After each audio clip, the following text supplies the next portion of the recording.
if China does that, China's going to have big problems. Whether we make a deal or not makes no difference to me.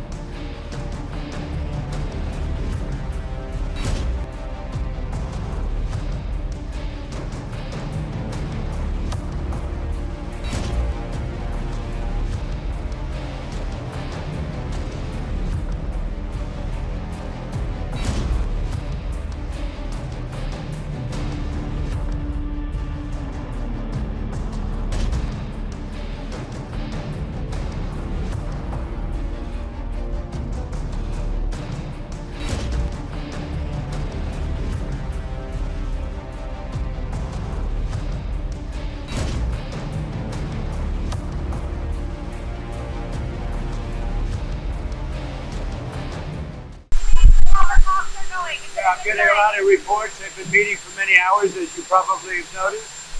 We'll see what happens. Look, regardless, we win. Regardless what happens, we win. We've totally defeated that country. And so let's see what happens. Maybe they make a deal, maybe they don't. Is it a good sign? From the standpoint of America, we win. One of the things that's happening is that boats are sailing up and heading out to our country.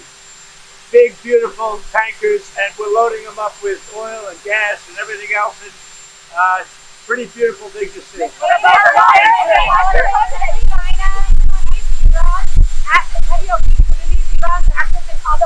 We're going to see what happens. We're in very deep negotiations with Iran.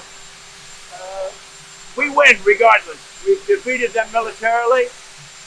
They've dropped a couple of water mines, you call them water mines, in the boat. We've defeated all of their water boats too. Their Navy has gone 158 ships.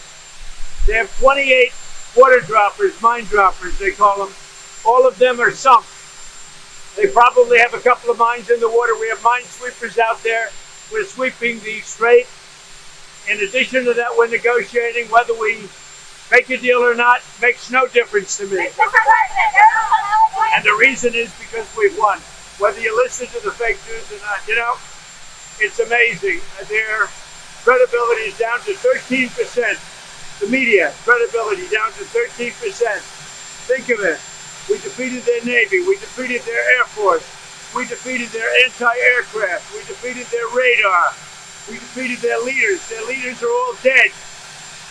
And now all we do is we'll open up the strait, even though we don't use it, because we have a lot of other countries in the world that do use it that are either afraid or weak or cheap. I don't know what it is, but we were not helped by NATO, that I can tell you.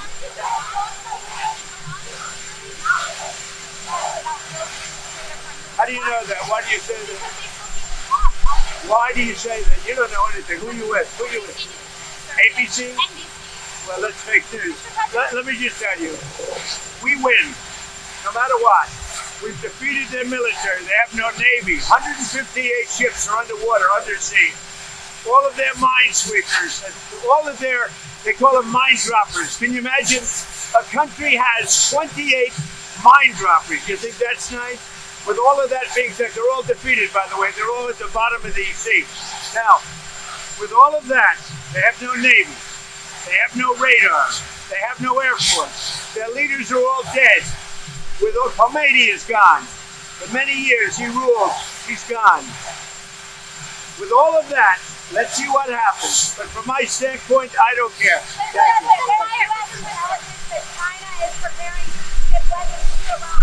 Well, if China does that, China's going to have big problems, okay? Well, good morning, everybody.